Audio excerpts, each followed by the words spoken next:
Current affairs MCQs programme में आपका स्वागत है। चलिए सबसे पहले पिछले प्रोग्राम के अभ्यास प्रश्न को देखते हैं। हाल ही में समाचारों में रहे एंट्रोमिक्स शब्द का अर्थ है। आपके सामने ऑप्शंस हैं। ऑप्शन ए, रूस द्वारा विकसित mRNA आधारित cancer vaccine. Option B, bacterial संक्रमणों के लिए नव खोजा गया एंटीबायोटिक। ऑप्शन सी, क्रिस्पर आधारित जीन संपादन उपकरण। ऑप्शन डी, कैंसर के विकास का पूर्वानुमान लगाने वाला एक AI मॉडल। इसका सही उत्तर होगा ऑप्शन ए। एंट्रोमिक्स के बारे में कुछ सामान्य तथ्यों को जान लेते हैं। एंट्रोमिक्स हाल ही में सुर्खियों में आया जब रूसी वैज्ञानिकों ने इसे एक mRNA आधारित कैंसर वैक्सीन के रूप में घोषित किया। अतः सही उत्तर ए है। इस वैक्सीन ने प्रारंभिक नैदानिक परीक्षणों में 100% प्रभावकारिता दिखाई है, जिससे ट्यूमर को सिकोड़ने और उनकी वृद्धि को धीमा करने में आशाजनक परिणाम मिले हैं। यह मूलतः कोलोरेक्टल कैंसर के लिए डिजाइन किया गया है, जो सबसे सामान्य प्रकार के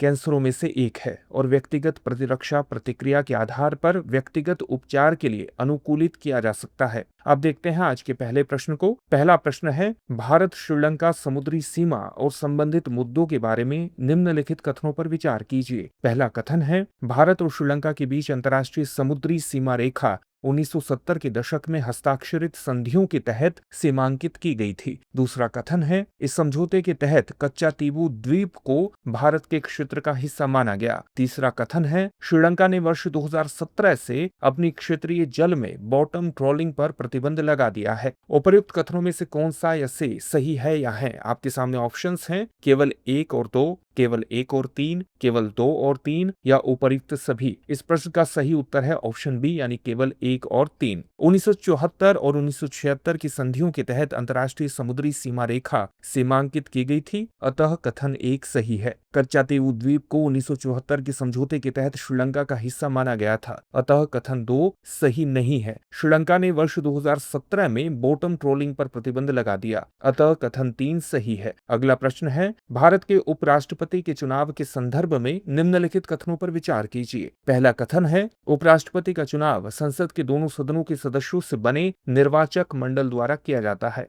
दूसरा कथन है, चुनाव एकल हस्तांतरणीय वोट के माध्यम से आनुपातिक प्रतिनिधित्व की प्रणाली के अनुसार आयोजित किया जाता है। तीसरा कथन है, संसद के नामांकित सदस्य भी इस चुनाव में भाग लेते हैं। उपर्युक्त कथनों में से कौन सा या से सही है या है? आपके सामने ऑप्शंस हैं, केवल 1 और 2, केवल 1 और 3, केवल 2 और 3, 1, 2 और 3। इस प्रश्न का सही उत्तर है ऑप्शन डी, यानी 1, 2 और 3। संविधान के अनुच्छेद 66 के अनुसार उपराष्ट्रपति का चुनाव संसद के दोनों सदनों, लोकसभा और राज्यसभा के सदस्यों से बने निर्वाचक मंडल द्वारा किया जाता है। राष्ट्रपति के चुनाव के विपरीत राज्यों या केंद्र शासित प्रदेशों की विधानसभाओं के सदस्य इसमें भाग नहीं लेते, अतः कथन 1 सही है। चुनाव एकल हस्तांतरणीय वोट यानी सिंगल ट्रांसफरेबल वोट की प्रणाली के अनुसार आनुपातिक प्रतिनिधित्व के माध्यम से आयोजित किया जाता है और मतदान गुप्त मतपत्र यानी सीक्रेट बैलेट द्वारा होता है, अतः कथन 2 सही है। लोकसभा और राज्यसभा के नामांकित सदस्य भी उपराष्ट्रपति के चुनाव में भाग लेते हैं। यह राष्ट्रपति के चुनाव से एक मुख्य अंतर है, जहां नामांकित सदस्य मतदान नहीं कर सकते, अतः कथन 3 सही है। अब देखते हैं अगला प्रश्न,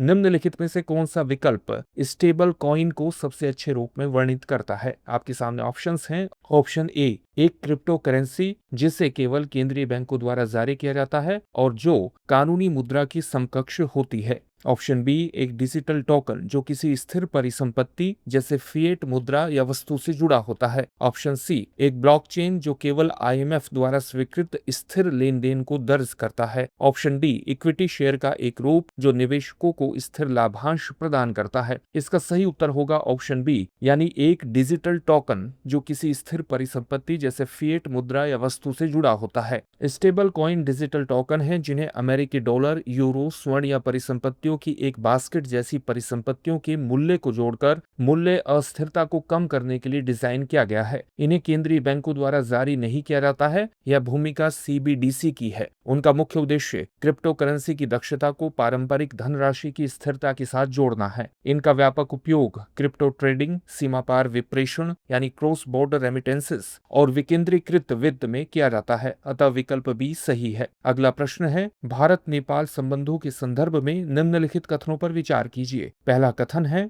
भारत और नेपाल एक खुली सीमा साझा करते हैं तथा दोनों देशों के नागरिक बिना वीजा के आवाजाही कर सकते हैं। दूसरा कथन है भारत और नेपाल के बीच महाकाली संधि कोसी नदी के जल बंटवारे से संबंधित है। तीसरा कथन है कालापानी, लिपुलेख और लिम्पियाधुरा भारत और नेपाल के बीच सीमा विवाद के प्रमुख क्षेत्र हैं। चौथा कथन है भारत नेपाल का सबसे बड़ा व्यापारिक साझेदार और प्रत्यक्ष विदेशी निवेश का एक प्रमुख स्रोत है। उपर्युक्त कथनों में से कौन सा या से सही है या है? आपके सामने ऑप्शंस हैं। ऑप्शन ए केवल 1, 3 और 4, ऑप्शन बी केवल 1 और 2, ऑप्शन सी केवल 2, 3 और 4, ऑप्शन डी उपर्युक्त सभी। इस प्रश्न का सही उत्तर है ऑप्शन ए यानी केवल 1, 3 और 4। भारत और नेपाल लगभग 1770 किलोमीटर लंबी खुली सीमा साझा करते हैं जहां लोगों और वस्तुओं की मुक्त आवाजाही संभव है, अतः कथन 1 सही है। महाकाली संधि 1996 में कोसी से नहीं बल्कि महाकाली नदी के जल बंटवारे से संबंधित है, अतः कथन 2 सही नहीं है। कालापानी, लिपुलेख, लिम्पियाधुरा क्षेत्र को लेकर विवाद वर्ष 2020 में नेपाल के नए राजनीतिक मानचित्र के बाद बढ़ा, अतः कथन 3 सही है। भारत नेपाल का सबसे बड़ा व्यापारिक साझेदार, तृतीय देशों के साथ व्यापार हेतु प्रमुख मार्ग तथा एक महत्वपूर्ण निवेशक है, अतः कथन 4 सही है। अगला प्रश्न है भारत में बुनियादी ढांचे की पहल के संदर्भ में निम्नलिखित कथनों पर विचार कीजिए। पहला कथन है भारतमाला परियोजना का उद्देश्य देश भर में आर्थिक गलियारों, फीडर मार्गों, सीमा सड़कों और एक्सप्रेसवे का विकास करना है। दूसरा कथन है सागरमाला कार्यक्रम मुख्य रूप से बंदरगाहों के बजाय अंतर्देशीय जलमार्गों के आधुनिकीकरण पर केंद्रित है। उपर्युक्त कथनों में से कौन सा या से सही है या है? आपके सामने ऑप्शंस हैं। ऑप्शन ए केवल 1, ऑप्शन बी केवल 2, ऑप्शन सी 1 और 2 दोनों, ऑप्शन डी न तो 1 और न ही 2। इसका सही उत्तर है ऑप्शन ए यानी केवल 1। भारतमाला प्रमुख राजमार्गों, एक्सप्रेसवे, सीमा एवं तटीय सड़कों, आर्थिक गलियारों और फीडर मार्गों पर केंद्रित है, अतः कथन 1 सही है। सागरमाला का मुख्य उद्देश्य बंदरगाहों का आधुनिकीकरण, संपर्क सुधार और बंदरगाह आधारित औद्योगिकीकरण है, जबकि अंतर्देशीय जलमार्गों का कार्य जलमार्ग विकास परियोजना के अंतर्गत आता है, अतः कथन 2 सही नहीं है। अगला प्रश्न है निम्नलिखित कथनों पर विचार कीजिए। पहला कथन है भारत में गिद्ध मध्य एशियाई फ्लाईवे का हिस्सा है जो मध्य एशिया में प्रजनन स्थलों को दक्षिण एशिया में शीतकालीन स्थलों से जोड़ता है। दूसरा कथन है गिद्धों का संरक्षण पहले से ही भारत की राष्ट्रीय वन हेल्थ रणनीति में पूरी तरह से एकीकृत है। उपर्युक्त कथनों में से कौन सा या से सही है या है? आपके सामने ऑप्शंस हैं। केवल 1, केवल 2, 1 और 2 दोनों, न तो 1 और न ही 2। इस प्रश्न का सही उत्तर है ऑप्शन ए यानी केवल 1। भारत की गिद्ध आबादी मध्य एशियाई फ्लाईवे के किनारे स्थित है जो मध्य एशिया से दक्षिण एशिया तक 30 से अधिक देशों में फैला एक प्रवासी गलियारा है, अतः कथन 1 सही है। वर्तमान में गिद्ध संरक्षण प्रयास अपर्याप्त रूप से वित्त पोषित हैं, साथ ही ये भारत की राष्ट्रीय वन हेल्थ रणनीतियों में अभी तक पूर्ण रूप से एकीकृत नहीं है, अतः कथन 2 सही नहीं है। अगला प्रश्न है ग्रेट निकोबार परियोजना के संदर्भ में निम्नलिखित कथनों में से कौन सा कथन सत्य है? पहला कथन है इसमें नागरिक और सैन्य दोनों उपयोगों वाला एक ग्रीनफील्ड अंतर्राष्ट्रीय हवाई अड्डा शामिल है। दूसरा कथन है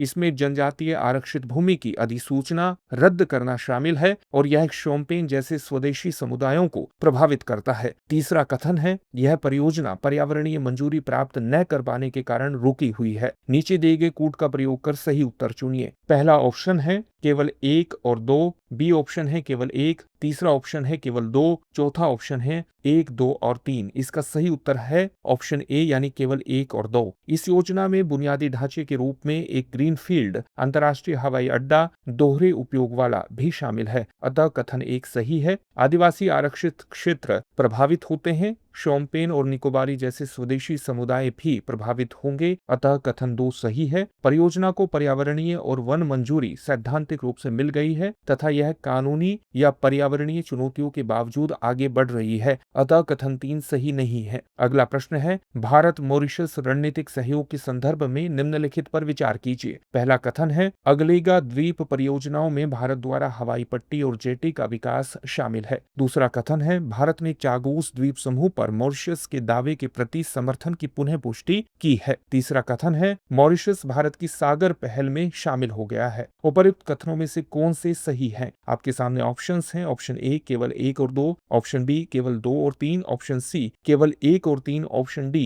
1, 2 और 3। इसका सही उत्तर है ऑप्शन डी यानी 1, 2 और 3 यानी सभी। अगालेगा हवाई पट्टी और जेट्टी पर परियोजनाएं भारत मॉरिशस सहयोग का हिस्सा है, अतः कथन 1 सही है। भारत चागोस द्वीप समूह पर मॉरिशस के संप्रभुता दावे का समर्थन करता है, अतः कथन 2 सही है। मॉरिशस ने सागर क्षेत्र में सबके लिए सुरक्षा और विकास पहल से जुड़ाव किया है, अतः कथन 3 सही है। अगला प्रश्न है विनोबा भावे द्वारा शुरू किया गया भूदान आंदोलन क्या था? आपके सामने ऑप्शंस हैं। ऑप्शन ए स्वदेशी वस्तुओं को बढ़ावा देने का अभियान, ऑप्शन बी अस्पृश्यता के खिलाफ लड़ाई का आंदोलन, ऑप्शन सी गरीबों के लिए भूमि पुनर्वितरण का आंदोलन, ऑप्शन डी औद्योगिकरण को प्रोत्साहित करने का आंदोलन। इसका सही उत्तर है ऑप्शन सी भूमि पुनर्वितरण के उद्देश्य से वर्ष 1951 में विनोबा भावे द्वारा भूदान आंदोलन शुरू किया गया था, जहां में लगभग 44 लाख एकड़ भूमि एकत्र करने में सफल रहे, जिसमें से लगभग 13 लाख एकड़ भूमि को गरीब भूमिहीन किसानों के बीच वितरित किया गया, अतः विकल्प सी सही है। अब देखते हैं आज के अभ्यास प्रश्न को। ज्ञान भारतम पर अंतर्राष्ट्रीय सम्मेलन का विषय क्या था? आपके सामने ऑप्शंस हैं। ऑप्शन ए भारत की विरासत और धरोहर, ऑप्शन बी पांडुलिपि विरासत के माध्यम से भारत की ज्ञान विरासत को पुनः प्राप्त करना, ऑप्शन सी डिजिटल युग में पांडुलिपि संरक्षण, ऑप्शन डी भारत की सांस्कृतिक विरासत का भविष्य। इस प्रश्न का उत्तर आप हमें कमेंट बॉक्स में कमेंट करके जरूर दीजिए। धन्यवाद। अब एग्जाम की तैयारी को और बेहतर करने के लिए हमारे चैनल को लाइक, शेयर और सब्सक्राइब करना ना भूलें।